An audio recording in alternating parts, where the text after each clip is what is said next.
Bismillahirrahmanirrahim. Assalamualaikum warahmatullahi wabarakatuh. Jumpa lagi di channel YouTube Rivanista, masih di sudut edukasi belajar mudah dan menyenangkan.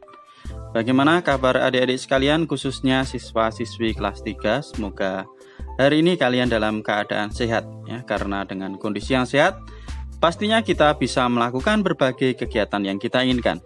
Dan dengan keadaan yang sehat pula, kita bisa belajar bersama untuk membahas soal-soal dari buku penilaian Bu Pena untuk SD atau MP kelas 3 ya. Kita masih di jilid 3D ya. Tema 7 yakni perkembangan teknologi. Nah, setelah kemarin kita bahas untuk latihan soal tema 7 subtema 1, kita akan memulai dari awal yaitu soal-soal ayo berlatih ya. Oke, langsung saja kita menuju ke soal yang akan kita bahas kali ini ya, yaitu di halaman 3 ya. Ayo berlatih di halaman 3 adik-adik sekalian ya. Halaman 3. Nah, ini muatan pelajaran SBDP. Nah, kita diminta untuk menyanyi bersama. Ayo kita nyanyikan sebuah lagu agar kamu dapat mendengarkan dan merasakan perbedaan pola irama pada syair lagunya. Ini lagunya Paman Datang ya. Syair dan lagu dari A.T. Mahmud. Oke, kita nyanyikan bersama-sama ya adik-adik. Kemarin paman datang, pamanku dari desa, dibawakannya rambutan pisang. Nah, ini sekali dibalik ya. Rambutan pisang dan sayur mayur segala rupa, bercerita paman tentang ternaknya, berkembang biak semua. Padaku paman berjanji mengajak libur di desa, hatiku girang tidak terperi, terbayang sudah aku di sana, mandi di sungai, turun ke sawah, menggiring kerbau ke kandang. Ya, itu ya adik-adik lagunya Paman Datang ya. Sekarang kita ke soal yang nomor 1. Cermati pola irama pada setiap baris lagunya. Baris pertama, kemarin paman datang. Baris kedua, pamanku dari desa. Apakah kamu merasakan pola irama yang sama pada baris pertama dan baris kedua lagu ya? Jadi kemarin paman datang, pamanku dari desa ya, ini ya. Kalau kita cermati pola iramanya untuk baris pertama dan baris kedua adalah sama ya. Jadi jawabannya adalah iya. Kemudian soal nomor 2. Setelah itu bedakan dengan baris lagu selanjutnya. Dibawakannya rambutan pisang dan sayur mayur segala rupa, bercerita paman tentang ternaknya, berkembang biak semua. Nah, pertanyaan yang A, baris manakah yang mempunyai pola irama sama? Kemudian yang B, baris manakah yang mempunyai pola irama berbeda? Oke, adik-adik di sini sudah saya tuliskan ya. Untuk soal yang nomor 2. Nah, ini ya untuk yang nomor 2. Ya, jadi ya, yang A ya, yang memiliki pola irama sama. Dan sayur mayur segala rupa, berkembang biak semua. Lah ini dua syair ini ya memiliki pola irama yang sama. Kemudian yang B yang memiliki pola irama berbeda. Kemarin paman datang sama, dibawakannya rambutan pisang. Lah ini kan pola iramanya ini naik, yang ini turun ya. Kemarin paman datang, atau pola iramanya ini lebih santai ya. Kalau ini lah dibawakannya, kalau ini rendah, ini lebih tinggi ya. Dibawakannya rambutan pisang, kalau ini kemarin paman datang. Nah, mungkin seperti itu ya adik-adik untuk soal yang SBDP. Nah, ini mungkin kalau ada referensi yang lain silahkan ya dicari yang lebih tepat. Kalau menurut saya itu penjelasannya adalah seperti ini ya, untuk yang lagu Paman Datang tentang pola irama. Oke, selanjutnya kita ke halaman 5 ya adik-adik. Nah, kita diminta untuk membaca teks terlebih dahulu ya tentang penggunaan teknologi pangan pada tempe. Tempe merupakan makanan khas Indonesia. Tempe disenangi oleh banyak kalangan dari segala usia. Mulai dari anak-anak hingga dewasa menyukai tempe karena rasanya yang enak. Selain enak dan murah, tempe juga mengandung banyak sekali manfaat bagi tubuh. Di antaranya vitamin B2 dan asam lemak yang bermanfaat untuk tubuh. Tempe terbuat dari kedelai. Para pembuat tempe di pabrik menggunakan teknologi modern sehingga pembuatan tempe menjadi lebih mudah. Proses pembuatan tempe diawali dengan fermentasi kedelai. Kedelai direndam seharian penuh dengan menggunakan air dingin. Setelah itu, biji kedelai dikukus hingga lunak. Selanjutnya, kedelai yang telah lunak ditiriskan. Ragi ditaburkan sedikit demi sedikit lalu dibungkus dengan daun pisang atau plastik.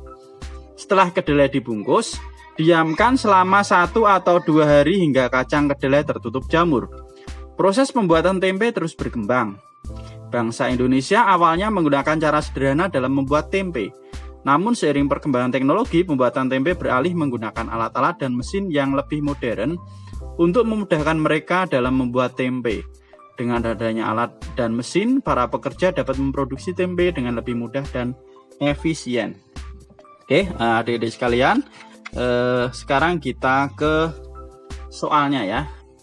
Informasi apa yang kamu peroleh dari teks penggunaan teknologi pangan pada tempe? Jawablah pertanyaan-pertanyaan berikut. Yang pertama, mengapa tempe digemari banyak orang? Nah, kita lihat di sini ya, sudah saya tuliskan. Mengapa tempe digemari banyak orang? Jawabannya adalah karena enak dan murah serta mengandung banyak sekali manfaat bagi tubuh ya. Ini nomor 1 ya, karena enak dan murah serta mengandung banyak sekali manfaat bagi tubuh. Oke ya, saya dekatkan. Selanjutnya pertanyaan yang kedua, apa bahan utama pembuatan tempe? Bahan utamanya adalah kedelai ya. Nomor 3, bagaimana proses pembuatan tempe? Nah ini ya, diawali fermentasi kedelai. Kedelai direndam seharian penuh dengan air dingin. Kemudian biji kedelai dikukus hingga lunak, lalu ditiriskan. Ragi ditaburkan sedikit demi sedikit, lalu dibungkus daun pisang atau plastik. Kemudian diamkan selama 1 atau 2 hari hingga kedelai tertutup jamur. Nomor 4, bagaimana teknologi pembuatan tempe saat ini? Ya, jadi menggunakan alat dan mesin modern agar lebih mudah dan efisien. Iya, Adik-adik.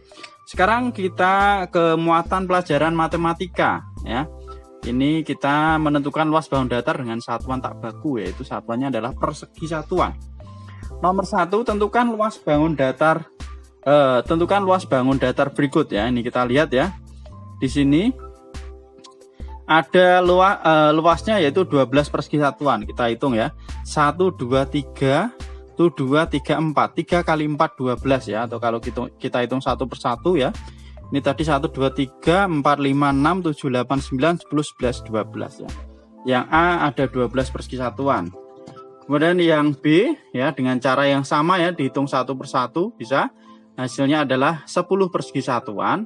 Kemudian yang C ini ada 8 persegi satuan, silakan bisa dihitung satu persatu. Kemudian yang D juga ada 10 persegi satuan. Yang E ada 13 persegi satuan. Yang F ada 8 persegi satuan, dan yang H ada 8 persegi satuan juga ya. Adik-adik bisa dihitung satu persatu juga tidak apa-apa ya, untuk dikoreksi kembali. Kemudian pertanyaan yang nomor 2, jawablah pertanyaan-pertanyaan berikut berdasarkan soal nomor 1. Pertanyaan yang A, manakah bangun datar yang paling luas? Ya, yang paling luas adalah yang E ya, karena terdiri dari 13 persegi satuan. Kalau yang lainnya kurang dari 13 ya. Kemudian yang B, manakah bangun datar yang luasnya paling kecil? Nah, yang paling kecil itu adalah 8 persegi satuan ya, yaitu C, F, dan H ya.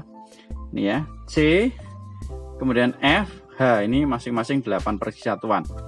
Kemudian yang C, adakah bangun datar yang luasnya sama? Berapa luasnya? Lah ini yang sama tadi ya. CFH ini sama, yaitu 8 persegi satuan. Kemudian ada lagi yaitu B dan D ya. B dan D itu luasnya adalah 10 persegi satuan di sini ya. CFH 8 persegi satuan, B dan D 10 persegi satuan. Itu untuk muatan pelajaran matematika. Sekarang kita ke pendamping pembelajaran 2 ya, Adik-adik. Ya, di sini amatilah gambar di samping, buatlah pertanyaan-pertanyaan tentang hal-hal yang ingin kamu ketahui dari gambar. Jadi kita diminta untuk membuat pertanyaan ya dari gambar ini. Nah, ini udah ada 2 contoh, nanti akan saya tambahkan ya. Kemudian yang kedua setelah membuat pertanyaan, pertanyaannya bisa ditukarkan ke temannya, gantian menjawab pertanyaan dari teman. Nah, di sini nanti yang nomor 1 saya buatkan pertanyaan, yang nomor 2 saya buatkan jawabannya ya, berarti jawaban dari pertanyaan nomor 1 ya, bisa. Kemudian selanjutnya di sini ada bacaan tentang nugget ya judulnya ya. Nah, setelah kita menyusun pertanyaan ya dan kita menjawabnya, maka nanti kita akan menghasilkan informasi dari cerita atau dari teks dengan judul nugget ini. Oke, langsung saja kita ke soal yang nomor 1 dulu ya. Jadi ini saling terkait sebenarnya, berkaitan antara gambar dan bacaan karena sama-sama tentang nugget. Oke, kita langsung ke ya halaman 8 ya, Adik-adik tadi. Yang nomor 1 membuat pertanyaan yang berdasarkan gambar. Ya, di sini tadi udah ada 2 contoh, saya tambahkan 3 pertanyaan. Yang pertama, apa nama makanan yang tampak pada gambar? Kemudian pertanyaan kedua, apa saja bahan yang digunakan untuk membuat makanan tersebut? Nah, kemudian tambahannya, mengapa makanan tersebut disukai banyak orang? Selanjutnya, di mana kita dapat menjumpai makanan tersebut? Dan yang terakhir, bagaimana agar makanan tersebut bisa awet sebelum digoreng? Nah, di sini untuk pertanyaan kedua adalah jawaban dari pertanyaan tersebut. Maka di sini jawabannya untuk yang A adalah nugget ya, nama makanannya. Kemudian bahannya apa ya? Bahannya dari daging ayam atau sapi yang sudah digiling dan dicampur dengan telur. Kemudian bawang yang sudah halus, lada, gula, dan garam. Kemudian C, mengapa makanan tersebut disukai banyak orang? Karena rasanya lezat dan gurih. Yang D, di mana kita dapat menjual makanan tersebut? Nah, di berbagai toko makanan. Dan yang E, bagaimana agar makanan tersebut bisa awet sebelum digoreng? Yaitu dimasukkan ke kulkas. Itu ya nomor 1, 2. Kemudian yang nomor informasi yang dapat kita peroleh tadi ya, setelah membaca bacaan ini dan juga membuat pertanyaan dan soal. Ini adalah rangkuman dari pertanyaan dan soal ya, kita buat dalam bentuk informasi ya. Informasi dalam sebuah paragraf. Jadi, nugget disukai banyak orang karena rasanya lezat dan gurih. Kita dapat memperolehnya di berbagai toko makanan. Nugget terbuat dari daging ayam atau sapi yang digiling dan dicampur dengan telur, bawang yang sudah halus, lada, gula, dan garam. Agar lebih tahan lama sebelum digoreng, nugget dapat dimasukkan ke dalam kulkas. Itu ya. Jadi di sini sudah kita jelaskan semua. Jadi informasinya juga sudah kita dapatkan ya. Sudah kita susun. Selanjutnya kita ke halaman, ini berarti halaman 10 ya Adik-adik. Ayo berlatih halaman 10. Ini muatan pelajaran PPKN. Nomor 1.